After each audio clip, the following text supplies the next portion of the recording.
Hello दोस्तों, नमस्कार। आप लोगों का बहुत बहुत स्वागत है हमारे इस द महोबा चैनल में। दरअसल आज हम बात करेंगे चाचा ताला सैयद की। आज मैं महोबा का इतिहास भी बताऊंगा और चाचा ताला सैयद की पूरी कहानी बताऊंगा। या आपने देखा होगा कि आला उदल ने बामनगढ़ के युद्ध लड़े, बामनगढ़ के युद्धों में विजय हासिल की और विजय हासिल करने के बाद आला उदल का नाम आज पूरे भारतवर्ष में गूंजता है। मगर उनके पीछे चाचा ताला सैयद का हाथ था। तो चाचा ताला सैयद की मज़ार आपको दिखाने वाला हूं, जहां पर वो मज़ार बनी है और कुछ वहां पर रहस्यमयी चीज़ें आज भी हैं जो इस वीडियो के माध्यम से दोस्तों मैं दिखाऊंगा। ऊपर चलते ही मैं आपको सब कुछ एक्सप्लोर करूंगा और क्या कहानी रही और क्यों ये महोबा जिले में जो कीरत सागर है, कीरत सागर के ऊपर आप देख सकते हैं पहाड़ी है और यही क्यों दफनाया गया, क्या इनका रहस्य है, मैं सब कुछ आपको बताऊंगा। क्या इतिहास है और क्यों ये बैरागढ़ की लड़ाई में आखिर मारे गए।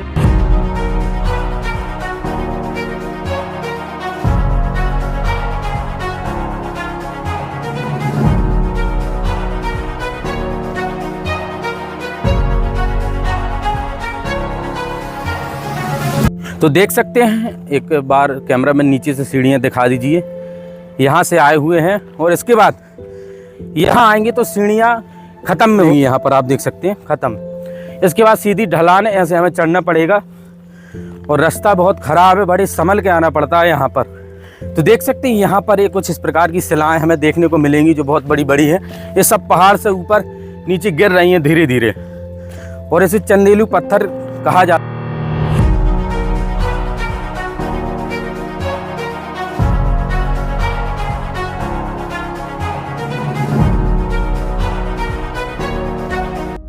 तो देख सकते हैं दोस्तों, अब हम सबसे ऊपरी हिस्से में आ चुके हैं। यहाँ पर आप देख सकते हैं कीरत सागर है और कीरत सागर जो उसी समय का तालाब है चंदेल काल का, उसके जस्ट बगल में पहाड़ी पर है जे चाचा ताला सैयद की मज़ार बनी हुई है और जस्ट चाचा ताला सैयद की मज़ार के बगल में झम्मन खां की मज़ार है।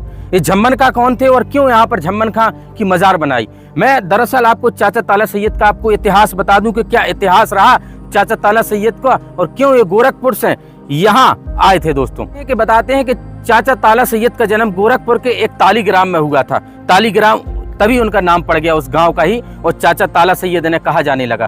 कहते हैं जब कोई बच्चे का जन्म होता है तो पूत के पांव पालने में ही दिख जाते हैं। तो इस प्रकार की प्रतिभा थी इनके बचपन से ही। तो इसी प्रतिभा को लेकर जैसे कोई प्रतियोगिता होती थी या कुछ अलग कार्यक्रम होते थे तो उसमें बढ़ चढ़कर भाग लिया करते थे। ये बुद्धि से भी बहुत अच्छे तेज थे और बताते हैं कि लड़ने में और बहुत कला थी इनके अंदर। इसी को देखते हुए ये पहुंचे बनारस के राजा के पास, उच्च पदों पे नियुक्त हो गए और वहां पर नौकरी करने लगे।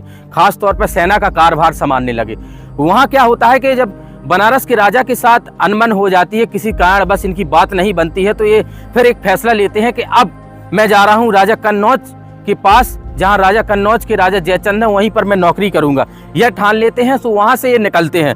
वहां से निकलने के पास आपने कानपुर के पास एक बिठौर नामक एक स्थान शायद सुना होगा।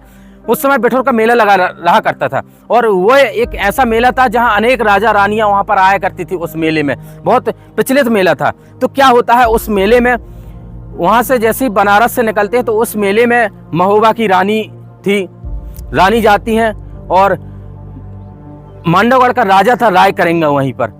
तो महोबा की रानी के पास एक 9 लखा हार था। 9 लखा हार मैं आपको बताऊं तो हीरो से जड़ा हुआ हार जिसकी आज कीमतें करोड़ों में होगी। उस 9 लखा हार की कुछ अलग ही मान्यता थी, वो बहुत कम लोगों के पास हुआ करता था, राजा रानियों के पास। तो मांडवगढ़ का राजा एक योजना बनाता है और जो उरई का राजा मामा माहिल था वो मामा माहिल महोबा पर चिढ़ता है, क्योंकि जो महोबा की रानी थी महला, तो मांडवगढ़ के राजा को कहता है आप वहां पर जाइए और चलिए वहां पर हमला कीजिए, उस हार को छीन लीजिए, क्योंकि मांडवगढ़ के राजा को अपनी बहन को उपहार स्वरूप वो हार देना था। मांडवगढ़ का एक अलग इतिहास है, वो आपको मैं बताऊंगा। मैं दरअसल बता दूं, जब वहां पर मांडवगढ़ का राजा आता है और रानी से हार छीनने की कोशिश करता है, वहीं पर जो महोबा के सैनिक थे कुछ एक घेरा बना लेता है, घेरी बंदी कर लेता है। तो अचानक से वहां पर चाचा ताला सैयद आ जाते हैं और चाचा ताला सैयद कहते हैं, क्योंकि चाचा ताला सैयद के अंदर एक खासियत थी, गलत अत्याचार हो रहा है तो वहां पर तुरंत लड़ते थे, अपनी जान निछावर कर देते। और चाचा ताला सैयद ने अपनी तलवार निकाली और मांडवगढ़ के राजा से भिड़ गया और उनकी जो सेना थी उन्हें मार भगाया, क्योंकि चाचा ताला सैयद की कुछ अलग ही कहानी है। यह उनका हार वापस मिल गया। फिर रानी यहाँ आती है महोबा तो बताती हैं कि इन्होंने हमें बचाया है, इस प्रकार महोबा के जो राजा थे वो प्रसन्न होते हैं और उनसे कहते हैं चाचा ताला सैयद कि आप यहाँ पर आइए और हमारे यहाँ नौकरी कर लीजिए, क्यों आप कन्नौज के जो राजा जयचंद है वहाँ पर जा रहे हैं। तो वो चाचा ताला सैयद कहते हैं कि आप जैसा कहो, क्योंकि महोबा में उस समय कोई ऐसा वीर योद्धा नहीं बचा था लड़ने के लिए और आला उदल छोटे थे, बच्चे थे उस समय। तो चाचा ताला सैयद वो हाँ बोल देते हैं कि चलिए ठीक है मैं यहीं पर रहूंगा। तो चाचा ताला सैयद को सेना का कारभार संभाल देते हैं और संभालने के बाद आला उदल छोटे थे, तो फिर राजा परमार थे यहाँ के, वो कहते हैं कि आप आला उदल का संरक्षण आपको करना है और आप ही इनके गुरु के रूप में है। तो आला उदल की शिक्षा दीक्षा उन्होंने ही की थी बता रहे, और बड़े हो तक आला उदल की शिक्षा दीक्षा की, और आला उदल जब बड़े हो चुके तो इन्हीं को गुरु मानते थे और इन्हें चाचा चाचा कहकर पुकारा करते थे। तभी इनका चाचा ताला सैयद इनका नाम पड़ा। इस प्रकार से फिर लड़ाइयाँ होती हैं। आपने सुना होगा कि जो महोबा के वीर योद्धा आला उदल थे उन्होंने बामनगढ़ के युद्ध लड़े और बामनगढ़ के युद्धों में विजय हासिल की। इसी प्रकार से एक लड़ाई होती है, आपने पथरीगढ़ की लड़ाई और मांडवगढ़ की लड़ाई और बहुत सारी ऐसी लड़ाइयाँ हैं। पृथ्वीराज चौहान से भी लड़ाइयाँ की, इन्होंने बामनगढ़ की लड़ाइयाँ लड़ी और सभी में विजय हासिल की। मगर एक लास्ट अंतिम लड़ाई होती है और अंतिम लड़ाई में इनको मार दिया जाता है धोखे से, छल कपट से। बैरागढ़ की लड़ाई होती है।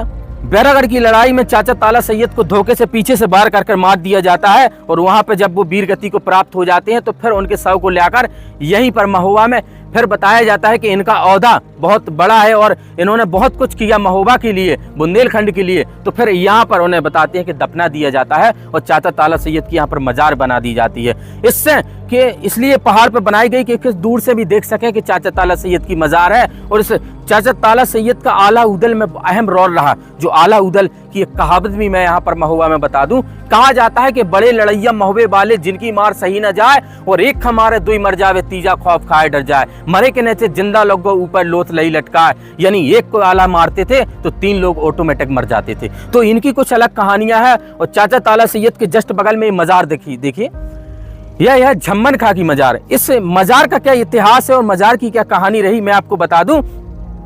झम्मन खां कौन थे?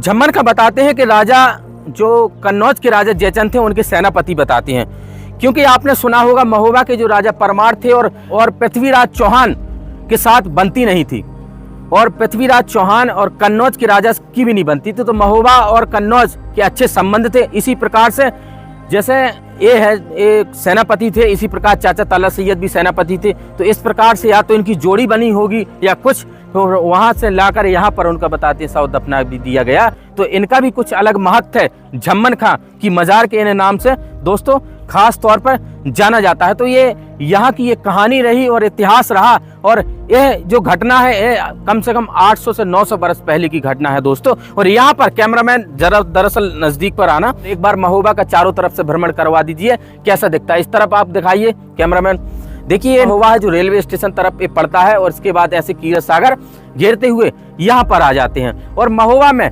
आप यहाँ पर देखेंगे तो आला उदल के मंच भी बना है और एक सेल्फी पॉइंट भी है और कीरत सागर है। और इस सरोवर की एक और महत्वता है पारस पत्थर। पारस पत्थर वह है जो कहते हैं कि पारस मणि के नाम से उसे जाना जाता है। जैसे एक लोहा है मेरे पास और एक पारस पत्थर, लोहे में टच करूंगा तो वो सोने में बदल जाएगी। तो इसमें आज भी बताते हैं वो है। और फिर चाचा ताला सैयद की जो मजार रही, मैंने दरअसल यहाँ के इतिहास के बारे में बताया।